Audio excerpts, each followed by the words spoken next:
역사라는 것이 무엇일까요? 사실 역사라는 게 우리는 참 어려운 이야기입니다. 뭐 옛날 이야기지 이렇게도 생각을 합니다. 근데 이제 역사라는 것은요, 그냥 옛날에 일어났다고 해서 다 역사가 되는 건 아닌 것 같아요. 옛날에 일어난 사건이 어떤 의미가 있는 것들을 모아놓은 것이 역사가 아닐까요? 역사는 흐른다라는 그런 노래가 있습니다. 아이들이 좋아하는 노래인데요. 거기 보면 뭐 여러 시대를 쫙 해가지고 역사에 대한 그 노래만 잘하면 우리 한국사를 꿰뚫을 수 있겠더라고요. 이 고려시대의 한 부분을 제가 소개해 주면 그런 고려시대의 노래가 있어요. 일편단심 정몽주, 목화씨는 문익점, 해동공자 최충, 삼국유사 일연, 역사는 흐른다, 이런 노래가 있습니다. 거기에 보면 이 뭐 수많은 역사의 인물들을 그 인물이 한 내용을 짤막짤막하게 하면서 이 역사를 쫙 흘러가는 노래. 뭐 우리 지금 참여한 우리 다음 세대 친구들도 있는데 아마 이 노래 잘 부를 거예요. 오늘 불러보라고 좀 시키고 싶긴 한데 제가 시키지는 않겠습니다. 그래, 역사는 흐른다에 나오는 것은 역사적인 내용이지만 거기에 뭐가 등장하죠? 사람들이 등장합니다. 사람들이. 목화씨는 문익점. 문익점이라는 우리 할아버지가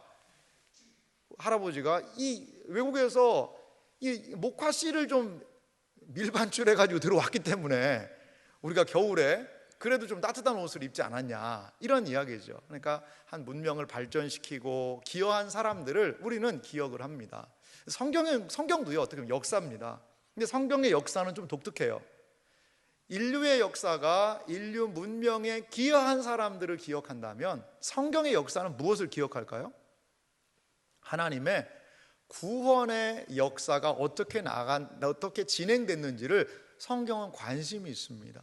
그래서 성경의 역사를 무슨 역사라고 하냐면 구원 역사다, 이렇게 이야기를 해요. 조금 어려운 말을 쓴다면 성경의 역사는 구속사다, 이런 표현도 쓰기도 합니다. 성경 안에는 하나님께서 구원하신 놀라운 역사가 가득 차 있다는 거지요. 하나님은 이 구원을 위해서 일하시는 분이라는 거죠. 오늘 본문에 보니까 이 족보거든요. 여러분 참 놀랍지 않습니까? 왜 룻기의 마지막에 족보라는 게 등장을 할까요? 사실 뭐 우리 조상님들 족보도 제대로 안 챙겨봤는데 내가 뭐 남의 나라 족보, 나랑 상관없는 이 족보를 읽어야 되나? 성경에 나와 있는 족보들을 보면 우리는 많이 힘들어요. 무슨 사람들이 이렇게 많이 낳고 죽고 했나?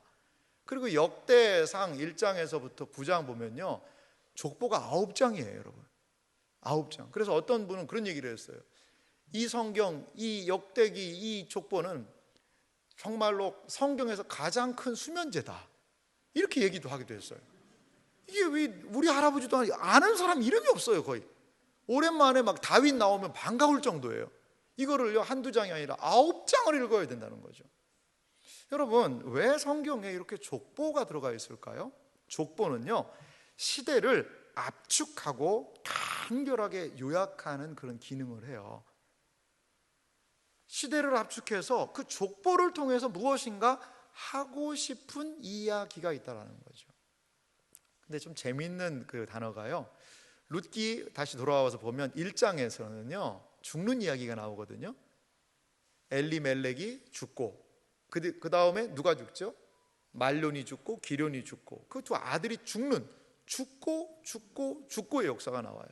근데 오늘 족보를 보면은요, 이 족보는 뭐 어떻게 계속해서 말들이 이어지고 있죠?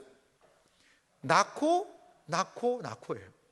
낳고. 룻기 1장을 시작할 때 사람들의 죽는 이야기, 죽는 이야기였는데 마지막 족보는요 낳고의 역사를 기록하고 있다는 거죠. 무엇인가 하나님께서 이 족보를 통하여 알려주고 싶은 이야기가 있다라는 거죠. 족보 안에 담긴 이야기는 과연 무엇일까요? 오늘 이 시간에 우리가 룻기의 이 마지막 부분 족보를 통하여 이 족보의 의미를 살펴보므로 하나님의 놀라운 은혜의 역사를 함께 생각하는 시간이 되시기를 간절히 소망합니다. 이 오늘 족보 이야기의 특성을 보니까요, 첫 번째 이 족보를 통해 알 수 있는 것이 있는데요, 그것은 하나님은요 사람을 통해서 일하신다는 거예요. 오늘 이 족보의 내용에요, 몇 사람이 등장해요? 딱 10사람이 등장을 합니다. 10명의 사람들이 등장하는데 하나님께서 일하시는 방식을 가만히 보면 때로는요, 하나님이 직접 역사하실 때도 있어요. 하나님께서 직접 자신의 놀라운 일들을 행하시는 때가 있지요. 그런데 성경의 많은 부분의 이야기를 살펴보면 하나님은 직접 역사하시기보다 사람들을 사용하신다는 거죠. 사람들을 하나님이 통해서 일하시는 것이 하나님의 주된 방식이었습니다. 아담과 하와의 타락으로 또 인류가 타락하자 노아 홍수 만들잖아요. 노아 홍수가 일어나잖아요. 노아 방주를 통해 많은 사람들을 하나님 구원하셨어요. 근데 이 사람들이요, 또 제대로 못 살아요. 바벨탑 쌓고 자기 마음대로 살아가는 거죠. 하나님께서는 인류 구원을 위하여서 이제 구원의 새 역사를 이루시게 되는데 누구를 통해서 그 일을 시작하십니까? 아브라함이라는 한 사람을 불러서 하나님의 독특한 구원의 역사를 이 땅에 시작하십니다. 그래요, 하나님의 그 가장 놀랍고 위대한 구원의 역사가 누구에 의해서? 아브라함 한 사람을 부름으로 시작됐다는 거죠. 고통받고 압제당하고 있는 애굽에서 이스라엘 백성들을 하나님 어떻게 부르셨습니까? 이방에다가 군대를 만들고 막 소집해서 그렇게 부르셨나요? 아니면 정치적인 압박을 하셨나요? 아니면은 이 애굽이란 나라가 자중질환해서 그 틈을 타서 이 사람들이 도망갔나요? 아니에요. 그건 아니에요. 하나님은 이스라엘 백성을 구원하기 위해서 택하신 것은요, 한 사람 모세를 부르신 거였어요. 이렇게 하나님은 구원을 위하여 사람을 부르시고 하나님의 역사를 행하게 하신다라는 거죠. 룻기에 나타난 족보는요, 우리에게 하나님께서 일하시는 이 방식을 좀 보여주고 있다라는 거죠. 하나님의 역사가 사람을 통해 이어지고요, 사람을 통해 연결되고 있다는 거죠. 보아스의 아버지가 누구라고 표현하고 있죠? 살몬이라는 사람이 보아스를 낳았어요. 그리고 보아스는 룻과의 사이에서 오벳이라는 아들을 낳지 않습니까? 보아스의 아름답고 착한 일이 자신의 아들인 오벳에게로 증거가 돼요. 그리고 이들을 통하여서 이스라엘의 가장 위대한 왕이라고 할 수 있는 다윗이라는 왕이 이 족보 안에서 태어나게 되더라는 거죠. 하나님은 사람을 통해 역사하셨고 지금도 동일하게 사람을 통하여 일하시는 분이라는 겁니다. 그러면 누구를 통해 하나님은 이렇게 역사하실까요? 하나님은요, 하나님의 마음에 맞는 사람이 하나님의 역사를 이어가도록 하신다는 거죠. 누가요? 하나님의 마음에 딱 맞는 사람, 그 사람을 통하여 이러한 하나님의 역사를 이어가신다라는 겁니다. 이 말씀에 가장 합당한 사람이 저는 다윗이라는 사람 같아요. 오늘 족보 말미에도 다윗의 이름이 등장했는데요, 다윗에 대해서 다윗이 왕이 되는 장면을 신약 사도행전 13장 21절에 보니까 사울과 비교해서 이렇게 설명해 주고 있습니다. 그 후에 그들이 왕을 구하거늘 하나님이 베냐민 지파 사람 기스의 아들 사울을 40년간 주셨다가 이제 그 후에 이스라엘이 왕을 구했는데요, 베냐민 지파 사람 기스의 아들 사울이요 40년간 왕이 되었어요. 그런데 성경은 이렇게 이어서 22절에 말하고 있습니다. 패하시고, 사울을 패하셨다는 거죠. 그 다음에 다윗을 왕으로 세우시고 증언하여 이르시되 내가 이새의 아들 다윗을 만나니 내 마음에 맞는 사람이라 내 뜻을 다 이루리라 하시더니, 여기 성경은 무엇을 이야기하냐면 하나님의 사람 누구를 얘기하냐? 다윗을 얘기하고 있어요. 다윗이 왕이 되었는데 다윗에 대한 하나님의 평가는 뭐냐? 이새의 아들 다윗을 만나니 내 마음에 맞는 사람이라. 이제는 개역 한글판에는 내 마음에 합한 사람이라 이런 표현을 하기도 했어요. 하나님의 마음에요, 다윗이요 딱 맞았대요. 그래서 하나님의 마음에 맞는 사람을 통하여 내 뜻을 다 이루리라. 하나님의 뜻을 이루시겠다라는 거죠. 하나님께서 사용하시는 사람의 특성은 무엇입니까? 하나님의 마음에 맞아야 한다는 거죠. 하나님의 마음에 맞아야 하나님의 역사를 이룰 수 있습니다. 보아스는요, 자신이 할 수 있는 역할을 감당하며 하나님의 마음에 맞는 행동을 한 것이지요. 하나님의 마음이 불쌍히 여기는 심령들, 하나님의 마음이 가 있는 연약한 자들을 향하여서 보아스는 마음을 열고 그들을 하나님의 마음으로 끌어안았다는 거지요. 아무개는 어땠나요? 아무개라는 사람이 사장에 등장했잖아요. 아무개는 하나님의 뜻은 안중에 없어요. 오직 아무개를 움직이는 것은 자기의 이익입니다. 나한테 이익이 되면 그 일을 하겠지만 나는 내 기업에 손해가 날까 하여 무르지 못하겠노라. 아무개는 자기의 이익을 따라서 움직였던 사람이지요. 그래서 오늘 족보에 아무개는 등장하지 않습니다. 이익이 아니라 하나님의 뜻, 하나님의 자비와 긍휼을 따라서 움직였던 보아스를 성경은 족보에 이름을 올려 기록하고 있다라는 거죠. 하나님은요, 사람들에게 하나님의 뜻을 알려주세요. 그리고 사람들은 하나님의 뜻을 그 시대에 펼쳐나가죠.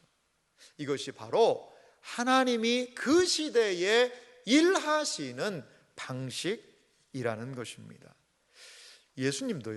예수님께서요, 이 세상에 오신 목적을 뭐라고 얘기하시는 줄 아세요? 여러분, 예수님이 왜 이 세상 오셨을까요? 예수님이 직접 이렇게 얘기하신 부분이 있습니다. 요한복음 6장 38절 말씀 보니까요, 예수님이 오신 목적을 이렇게 얘기해요.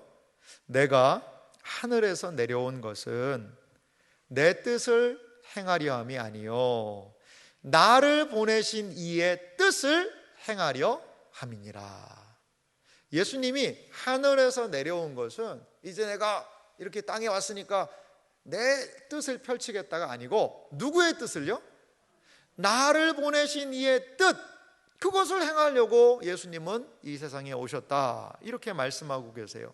그러면서 이 나를 보내신 이의 뜻을 더 구체적으로요, 요한복음 6장 40절에 이렇게 말씀하는데요, 같이 한번 읽어볼게요.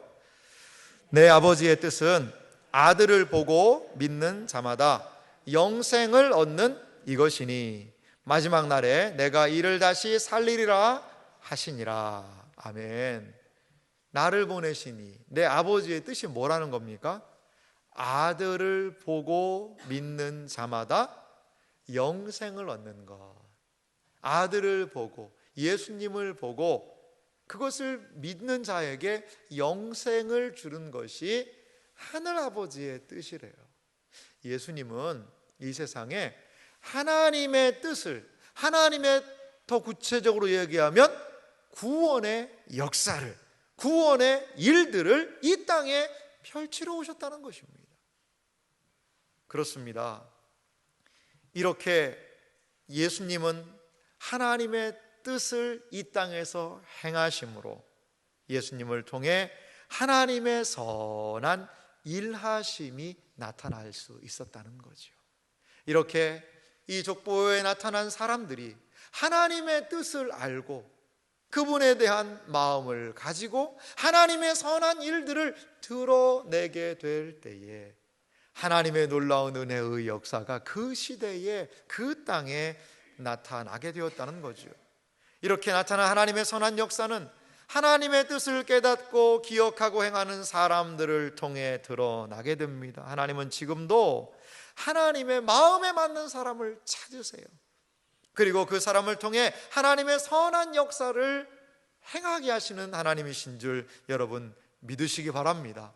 우리가 이 세상을 살아갈 때 하나님의 마음에 맞는 사람이 되고 하나님의 뜻을 기억하는 사람이 되고, 그래서 우리가 살아가는 모습을 통하여 많은 상황과 일을 통하여 하나님의 놀라운 구원의 역사가 나타났으면 좋겠어요.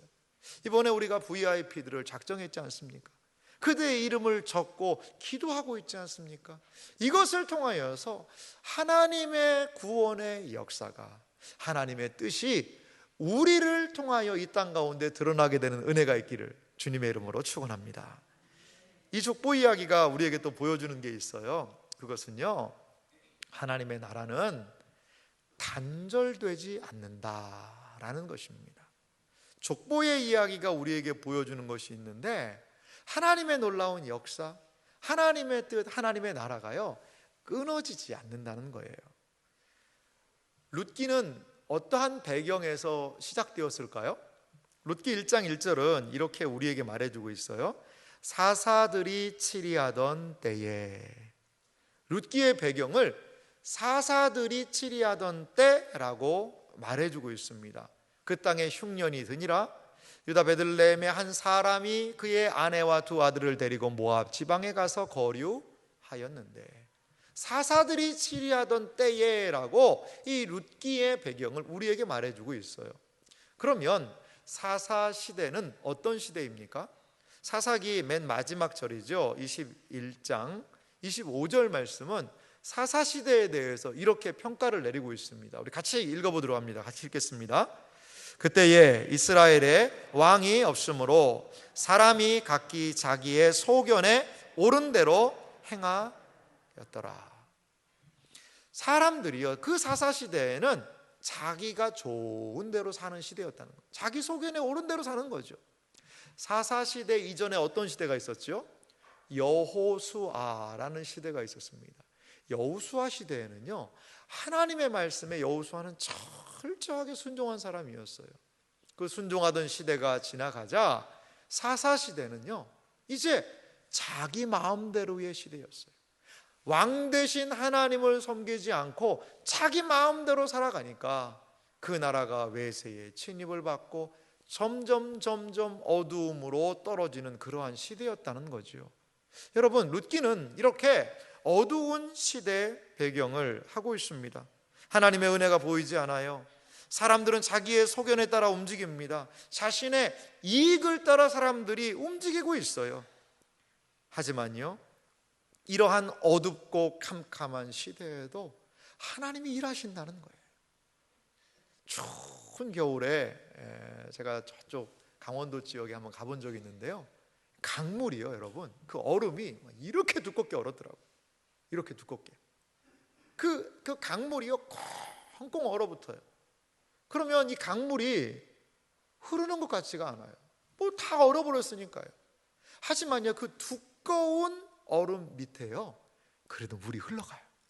그 얼음에다가 이렇게 소리를 대보면요, 촤촤촤촤 물이 흘러가는 소리가 들려요.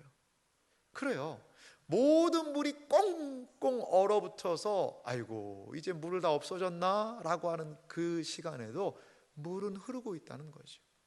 사사시대라는 너무나도 어두운 시대, 하나님의 말씀을 순종하기보다 자기 마음대로 살아가는 그 시대에도요, 하나님은 역사하신다는 거죠. 하나님은 하나님의 말씀을 기억하고 순종하고 그 하나님의 뜻을 생각하는 사람들을 통하여 그 어두운 시대에도 한 줄기 빛을 비추고 계신 것을 오늘 성경의 이 족보가 우리에게 보여주고 있습니다. 역대하 21장 6절 말씀 보니까 한 왕에 대한 이야기인데요, 이 왕의 이름은 여호람이라는 왕이에요.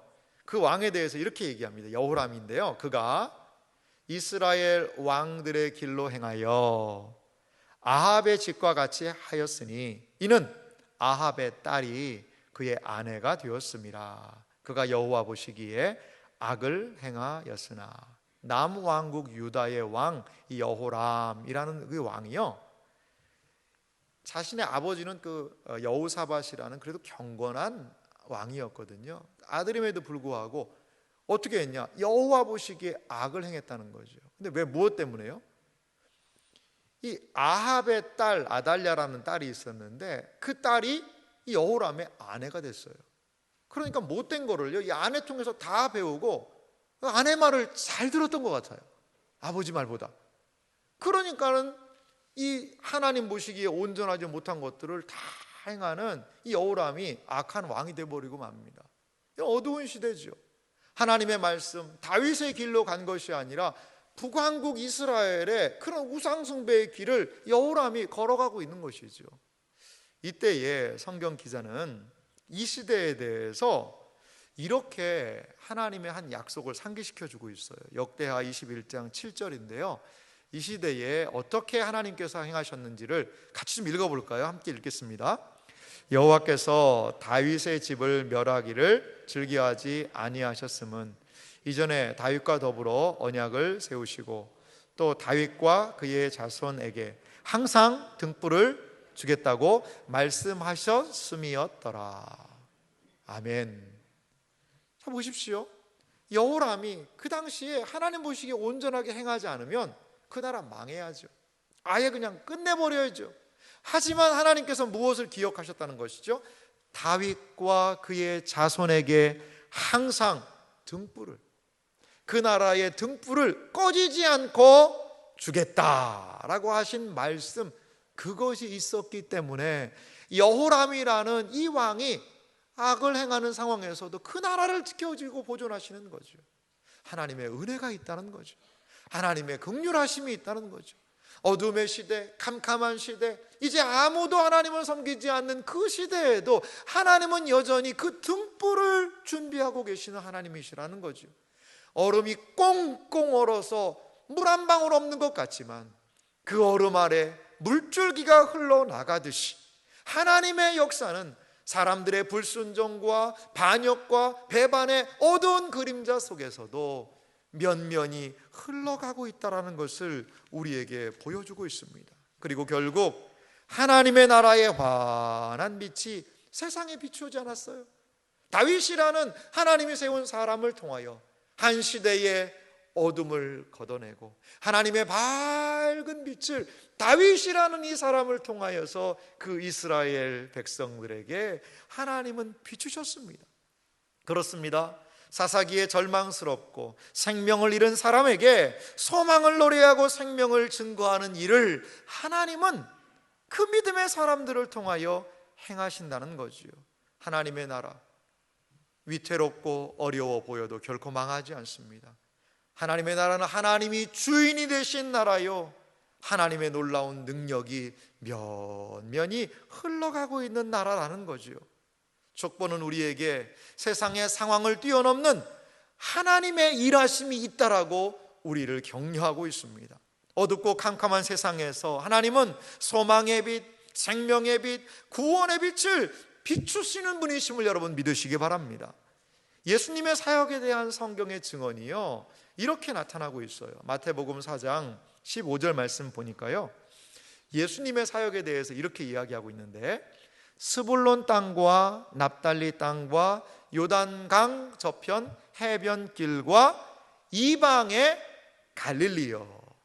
이 지역들은요, 예수님 당시에 좀 소외된 지역이거든요.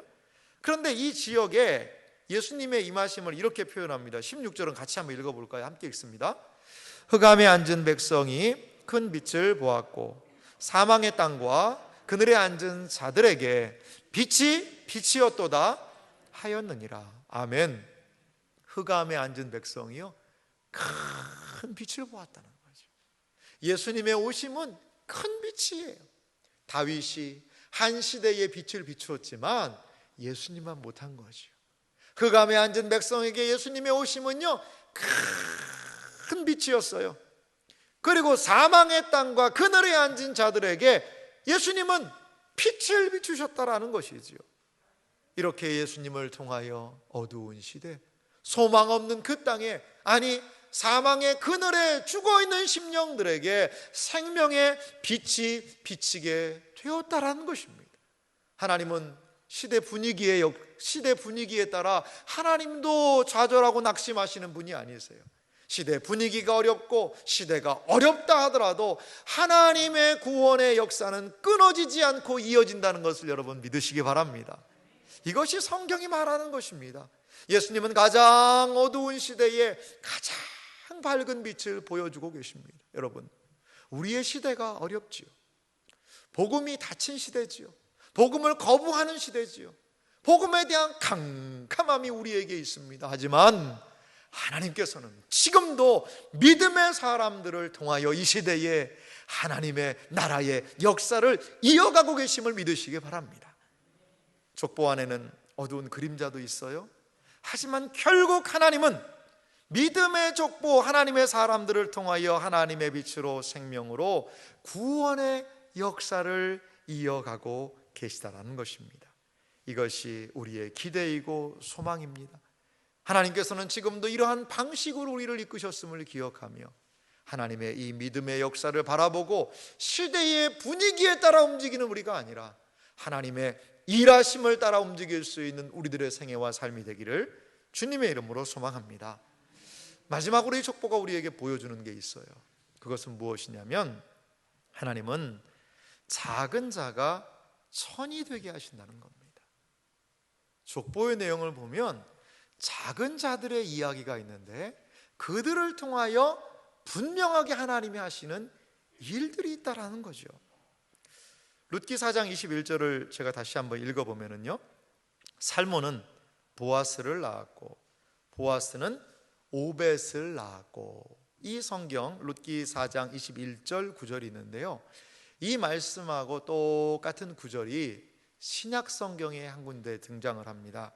바로 마태복음 1장 5절인데요 그 부분을 제가 다시 읽어보겠습니다. 살몬은 라합에게서 보아스를 낳았고 보아스는 룻에게서 오벳을 낳고 오벳은 이새를 낳고. 여러분, 마태복음 1장 5절에 있는 족보를 중심으로 다시 한번 이 룻기 4장 21절을 정리해 보면요, 이렇게 우리가 볼 수 있어요. 자, 보십시오. 룻기 4장 21절 오늘 읽었던 말씀인데요, 살몬은 누구에게서?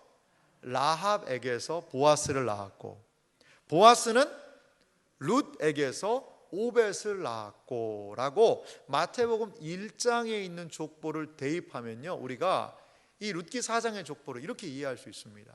그러니까 보아스의 엄마가 누구죠? 라합이라는 여인이었다는 거죠. 여러분, 라합은 누굴까요?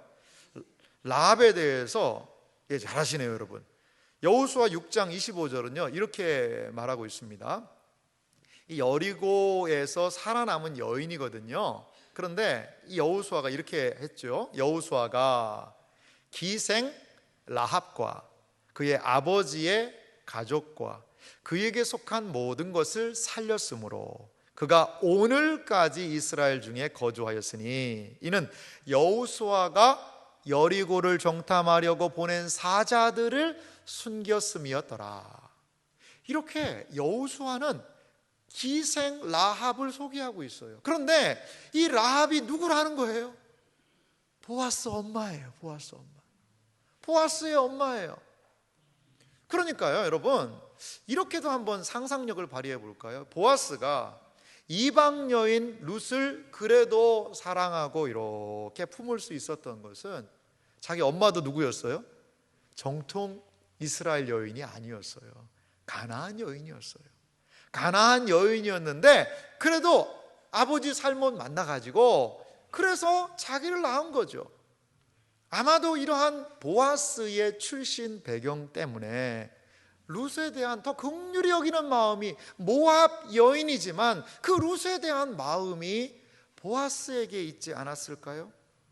여러분, 라합에 대해서 성경은 기생이라는 이야기를 해요. 참 부끄러운 호칭이기도 하죠. 이렇게 기생이라는 그 당시 사회적인 신분이 낮았지만 그 이름이 성경에 기록된 것을 볼 수 있습니다. 마태복음 1장의 족보를 조금 더 살펴보면요, 마태복음 1장에 이 족보에 이 여인들이 등장하는 것을 볼 수 있어요.